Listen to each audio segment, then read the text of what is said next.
Establishment और PDM के दरमियान सब ठीक नहीं है। एस्टेब्लिशमेंट ही कह रही थी कि हमारी लोगों से बात हो गई है, वो एतमाद का वोट डालने नहीं आएंगे। हुँ, हुँ। आप डबल गेम कर रहे हैं, या आप डबल गेम कर रहे हैं या आप काफ़ी नाअहल हो गए। राना सनाउल्लाह वही बात कर रहे थे जो मलक अहमद खान और एस्टेब्लिशमेंट उनको बता रहे थे कि ये पिक्चर है। पीडीएम की जो मरकज़ी क़यादत है वो एस्टेब्लिशमेंट से शदीद गुस्से में है। नई जो एस्टेब्लिशमेंट की क़यादत है उन्हें कहा है कि हमसे बात करने से पहले अपना हाउस ठीक करके आएँ। हुँ, हुँ। लेकिन दो तरफ नहीं खेल सकते आप। मौजूदा आर्मी चीफ इमरान खान से मिलने के लिए तैयार नहीं है। बहुत कोशिश हुई है लेकिन उन्होंने मिलने से माज़रत कर ली है कि इमरान खान को नहीं जाने दिया जाएगा और उन्हें हाउस अरेस्ट कर दिया जाए।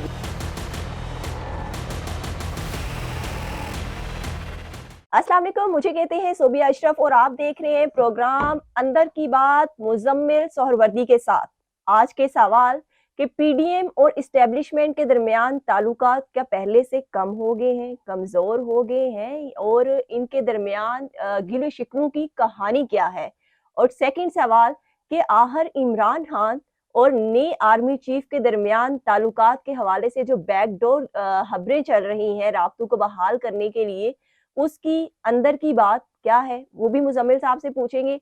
और थर्ड कि आखिर लंदन में राना सनाउल्लाह को गुज़िश्ता रोज़ लंदन क्यों जाना पड़ा और वहाँ पर अहम फैसले कौन से किए जा रहे हैं, जिसके पाकिस्तानी सियासत पर बहुत अहम असरात मुरत्तब हो सकते हैं। अस्सलाम वालेकुम मुज़म्मिल साहब, कैसे हैं आप? ठीक-ठाक हैं?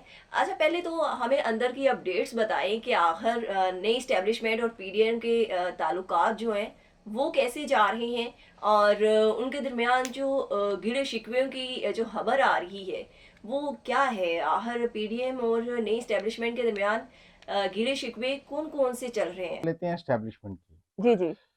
मैं समझता हूँ इस वक्त जो खबरें हैं एस्टेब्लिशमेंट और पीडीएम के दरमियान सब ठीक नहीं है। हुँ, हुँ।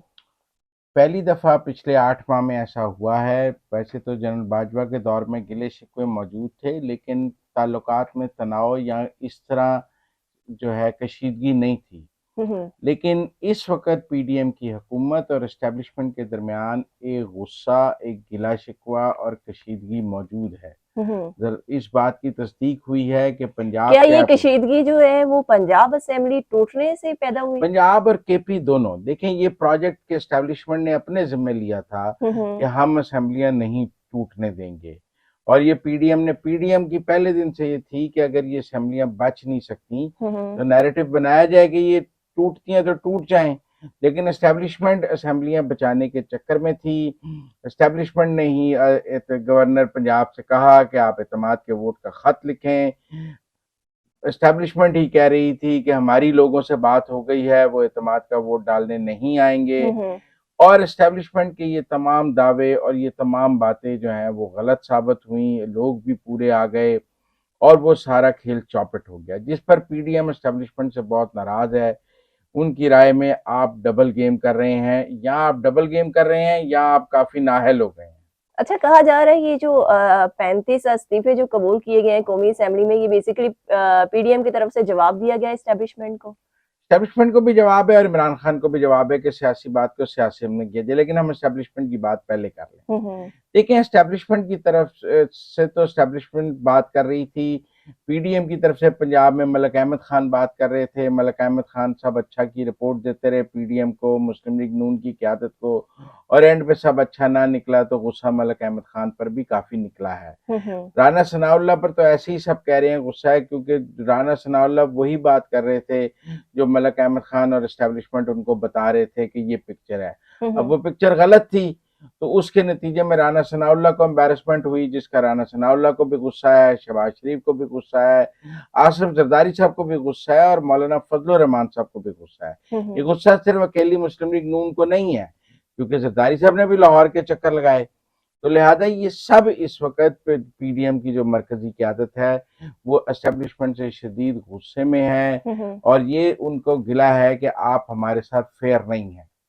जो काम आप अपने ज़िम्मे लेते हैं, वो आप पूरा नहीं करते हैं और ऐसा लगता है कि आपके अंदर अभी भी ऐसे लोग हैं जो इमरान खान को सपोर्ट कर रहे हैं। मुज़म्मिल लिहाज़ा साहब, फिर तो बाजवा डॉक्टरान फिर कंटिन्यू हुई ना? कंटिन्यू कर इसीलिए उन्होंने नई जो एस्टेब्लिशमेंट की क़यादत है, उन्हें कहा है कि हमसे बात करने से पहले अपना हाउस ठीक करके आएँ। हम्म। आप ये जो हमें रोज़ आके लेम एक्सक्यूज़ेज़ देते हैं, ये काबिल कबूल नहीं है इस खेल में।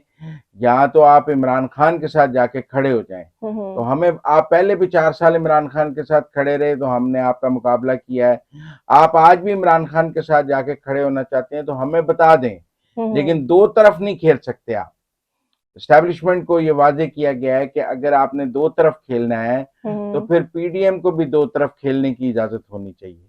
इस सिलसिले में फिर पीडीएम भी एंटी एस्टैब्लिशमेंट बयानियाँ बनाएगी और आपकी इस डबल गेम को एक्सपोज़ करेगी डे टू डे, अच्छा, इसी और ये वजह से कहेगी कि एस्टैब्लिशमेंट जो है वो डबल गेम कर रही है। मुस्लिम लीग नून ने अपना बयानिया तब्दील कर लिया है। उन्होंने बयानिया बनाया है कि बाजवा, फैज और इमरान खान और साकिब निसार और आसिफ खोसा की वजह से मुल्क जो है वो सियासी इंतशार ये का बात तो शिकार हुआ है। पुरानी करते हैं, लेकिन सवाल तो करंट एस्टैब्लिशमेंट से है। देखें, बाजवा और फैज को बुरा भला कहने पर मेरा मतलब है कि कोई इतना तूफान नहीं आ जाएगा। अगर हम्म। इमरान खान साहब रोज बाजवा का बुरा भला कहते हैं, तो अगर उसमें फैज का नाम डाल लिया जाए तो क्या फर्क पड़ जाएगा। हम्म। मतलब जितना कि एस्टैब्लिशमेंट बाजवा साहब को बुरा भला कहने को बुरा मनाती है, उतना फैज साहब को बुरा भला कहने पे भी बुरा मना लेगी।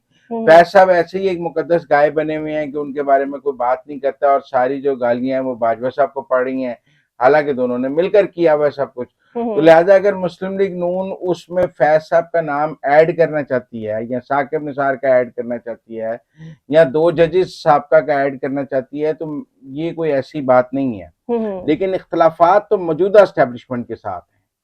आप ये समझें कि इख्तलाफात और जो गिले शिकवे और जो कशीदगी है पीडीएम हम्म। की, वो कोई जनरल बाजवा या फैज के साथ नहीं है। वो सियासी बात है कि आपने आना है तो आपने क्या बात करनी है, आपने एक पॉलिटिकल नैरेटिव तो बनाना है। मैं पॉलिटिकल नैरेटिव की बात नहीं कर रहा। हम्म। पॉलिटिकल नैरेटिव तो सियासी जमात की ज़रूरत होती है। जब मरीम नवाज आएंगी, नवाज शरीफ आएंगे, पब्लिक रैलीज करेंगे, पॉलिटिकल नैरेटिव उनकी ज़रूरत होगी। जैसे इमरान खान की पॉलिटिकल नैरेटिव ज़रूरत है, तो हम्म। वो अपना नैरेटिव बनाएंगे। उस नैरेटिव में वो जो उनके मुखालफिन हैं, साकिब निसार ने उन्हें सजा दी, आसिफ खोसा साहब ने उन्हें सजा दी, वो इनको टारगेट पे रखेंगे। और जब वो इनको टारगेट पे रखेंगे तो मौजूदा चीफ जस्टिस को भी समझ आएगी कि बंदियाल साहब को क्या अगला टारगेट, वो भी सितंबर में जा रहे हैं तो वो भी टारगेट होंगे। हम्म। लिहाजा अब जाने वालों को ये पता होगा कि जाने के बाद उसकी एक कीमत चुकानी है। हम्म। आप खामोशी से घर नहीं बैठ सकते, जैसे वही काकड़ साहब बैठ गए थे उस वक्त। देखे ना, उन्होंने भी वजीर आजम को घर भेजा था, लेकिन किसी ने उनके साथ ये नहीं किया था। हम्म। और भी चीफ जो हैं वो बहुत पॉलिटिकल इंजीनियरिंग करते रहे, लेकिन जब वो चले गए तो किसी ने उनके रोल की बात नहीं की। लेकिन अब ये रस्म पड़ गई है कि आप चले भी जाएंगे तो आपकी बात होगी। तो ये रस्म सिर्फ जर्नैलों के लिए तो नहीं है, जजेस के लिए भी होगी। तो मेरा ख्याल है कि जो रिटायर्ड जजेस हैं, चीफ जस्टिस हैं, उनके किरदार पर बात करना या बाजवे के साथ फैज का नाम ऐड कर लेना, ये सियासी जरूरत हो सकती है मुस्लिम लीग नून की। लेकिन मैं बात कर रहा हूँ करंट एस्टेब्लिशमेंट की, हम्म। जो इस वक्त पिंडी में मौजूद है, कि उनके साथ एक गिले शिकवे और कशीदगी मुझे नजर आ रही है पंजाब के एपिसोड के बाद, और वहां ऑल ओके नहीं है। पीडीएम ने अपने सियासी फैसलों में उनको शरीक नहीं कर रहे आजकल, और हम्म। एक गैप हमें नजर आ रहा है। ये गैप अगले कुछ दिनों में ठीक हो जाता है, क्योंकि जो फैसले नेशनल सिक्योरिटी कमेटी में पिछली दफा एक माशी फैसले हुए थे, हम्म। उन पर भी उस हद तक अमल दरामद नहीं हो रहा। पीडीएम की हुकूमत रुक गई है। उनका मतलब है अगर हमने इलेक्शन में जाना है तो हम वो सारे फैसले करके कैसे चले जाएं। हम्म। तो इसलिए उसके लिए भी रास्ता बनाया जा रहा है। फिर नवाज शरीफ ने जब वापस आना है तो उसका जो गेम प्लान है उस पर आगे बात करेंगे। ये दुरुस्त है कि जो इमरान खान है उनके और मौजूदा एस्टेब्लिशमेंट के दरमियान आला सतह पर राब्ते नहीं है। अच्छा, यही मैं आपसे पूछने लगी थी कि पंजाब असेंबली के टूटने के बाद इमरान खान साहब का पोलाइट कॉर्नर जो है वो नई एस्टेब्लिशमेंट के हवाले से थोड़ा नरम नजर आ रहा है। वो कुछ खिलाफ बात नहीं कर रहे। उन्होंने कुछ माफ कर देने की पेशकश भी की वो है तो कि सब कुछ तस्हीक भुला में के। बात है, मेरा ख्याल है उसको बहुत बुरे अंदाज में लिया गया है। हम्म। जो इमरान खान साहब ने कहा ना मैं माफ कर दूंगा, वो कहते हैं हमने कोई मान लिया कि हमने जुर्म किया जो आपने माफ किया है। हम्म। आप पहले आप झूठा इल्जाम लगाकर हमसे ही माफी का तवक्को कर रहे हैं। तो उस पैगाम को पिंडी में जीएचक्यू में को बहुत अच्छी तरह नहीं लिया गया। हम्म। और उसके बाद इमरान खान साहब खामोश है। मेरा ख्याल है उस इंटरव्यू के बाद इमरान खान साहब के हालात भी जो है वो एस्टेब्लिशमेंट से काफी काफी खराब हुए हैं। पर खबरें जो आ डबल रही गेम की खेल था हम्म, उसमें खान साहब ने खुद अपने पांव पे एक कुल्हाड़ी वो इंटरव्यू देकर और माफी का मुतालबा करके मारी है। पर खबरें ये आ रही है कि बैकडोर जो है राब्ते किए जा रहे हैं नई नई इस्टेब्लिशमेंट के साथ तहरीके इंसाफ के वो लोअर कुछ लेवल पे हैं। वर्कर्स की तरफ से। देखिए अब सूरत हाल ये है कि मौजूदा डीजी आईएसआई डीजीसी जो है वो पीटीआई से कोई इतने अच्छे राब्ते रखने के पोजीशन में नहीं है। हम्म मौजूदा आर्मी चीफ इमरान खान से मिलने के लिए तैयार नहीं है। बहुत कोशिश हुई है लेकिन उन्होंने मिलने से माजरत कर ली है। सदर पाकिस्तान की ट्रैक टू नाकाम हो गई है। हम्म पीटीआई के एस्टेब्लिशमेंट से राब्ते हैं निचली सतह पे, अब जूनियर पोजीशंस पे आप ये कह लें कर्नल ब्रिगेडियर लेवल पे उनके राब्ते रह गए हैं। हम्म जनरल लेवल पे उनके राब्ते खत्म हो गए हैं।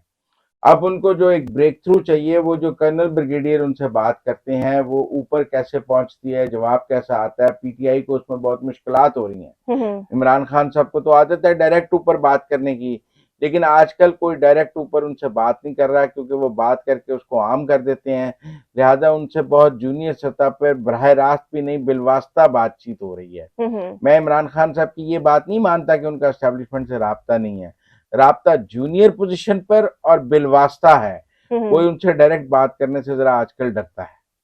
अच्छा, राना सनाउल्लाह साहब गुज़िश्ता रोज़ जो हैं वो लंदन चले गए हैं और आज उन्होंने ये भी कहा है कि मरियम नवाज़ से पीछे-पीछे ही जो है वो नवाज़ शरीफ साहब आएँगे। तो ये बताएँ कि राना सनाउल्लाह साहब जो लंदन गए हैं, कुछ अहम फैसले तवक्को किए जा नहीं रहे हैं लंदन में? अब मरियम नवाज की तो खबर आ गई कि 29 जनवरी को लाहौर लैंड कर रही हैं। हुँ, हुँ। तो वो लाहौर लैंड करेंगी, उनका एक मुनासिब इस्तकबाल भी होगा, उस मौके पर लोग जाएंगे भी हुँ, उनको हुँ। लेने। और फिर वो आकर कुछ कॉर्नर मीटिंग्स करेंगी, कुछ 2-4 जलसे करेंगी और एक नवाज शरीफ के बड़े इस्तकबाल की तैयारी की जा रही है। मैं कल गवर्नर पंजाब बलीगुर रहमान साहब को मिला था। हुँ, हुँ। उन्होंने कहा कि मैं खुद एयरपोर्ट जाऊंगा नवाज शरीफ को लेने। इसका मतलब है कि जब नवाज शरीफ आएंगे तो शहबाज शरीफ भी लेने उन्हें एयरपोर्ट जाएंगे। हुँ, फिर हुँ। उन्हें ख्वाजा आसिफ तमाम वज़रा काफ़िलों की सूरत में पूरे पाकिस्तान से काफ़िले नवाज शरीफ के इस्तकबाल के लिए। और अब तो पीटीआई के पास कोई हुकूमत ही नहीं है हुँ, कि हुँ। वह नवाज शरीफ का इस्तकबाल रोक सकें।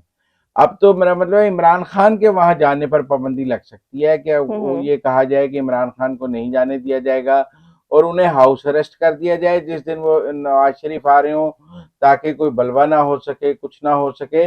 लेकिन पीएमएलएन को एक फ्री हैंड होगा नवाज शरीफ का इस्तकबाल करने के लिए। हुँ, हुँ। इमरान खान ने जो असेंबली तोड़ी है वो उसने नवाज शरीफ को एक रास्ता दे दिया है कि वो अपना बड़ा हीरोइक वेलकम प्लान करें और उनका एक बहुत बड़ा हीरोइक वेलकम प्लान हो रहा है हुँ, हुँ। कि जी जब वो आए तो एयरपोर्ट पे 2 लाख लोग मौजूद हों, 50,000 लोग मौजूद हों, लाखों लोग मौजूद हों और वो लाखों लोग पूरे पाकिस्तान से आए हों। हुँ, हुँ। लोगों के ज़हन में बेनज़ीर का इस्तकबाल है कि वह जैसे वो लाहौर में हुआ था वैसे किया जाए। इस्लामाबाद में किया जाए तो परेड ग्राउंड में जलसा किया जाए जिस दिन वो आए। हुँ, और हुँ। क्या उनको बेल कैसे लेनी है, तो वो बहुत सारी चीज़ें आगे तय हो जाएंगी। लेकिन नवाज शरीफ के एक बड़े इस्तकबाल की बात ज़रूर हो रही है और उसकी तैयारी के लिए मरियम नवाज आ रही हैं। मरियम नवाज का पहला टास्क यही है हुँ, हुँ। कि उन्होंने नवाज शरीफ की वापसी के लिए न सिर्फ राह हमवार करनी है बल्कि वो बहुत बड़े इस्तकबाल की तैयारी भी करनी है। सिर्फ राना सनाउल्लाह इस वक्त लंदन में नहीं है, परवेज रशीद भी लंदन में है और लोग भी लंदन में हैं और वहाँ इस सब की तैयारी हो रही है। जहाँ नए बयानियां बनाने की तैयारी हो रही है, वहाँ कैसे वापसी करनी है और आगे क्या करना है उसकी भी बहुत बातचीत हो रही है। Thank you so much Muzammil साहब कि आपने हमें अंदर की इतनी अपडेट्स दी। मुज़म्मिल साहब ने जो ख़ास तौर पे बात बताई है कि एस्टेब्लिशमेंट और पीडीएम के दरमियान ताल्लुकात की डोर जो है वो कमज़ोर होती हुई नज़र आ रही है और सेकंड ये कि नवाज़ शरीफ साहब के बड़े इस्तकबाल की तैयारी की जा रही है 29 जनवरी को मरियम नवाज़ की वापसी के बाद। इसके साथ ही मुझे इजाज़त दें। अल्लाह हाफ़िज़।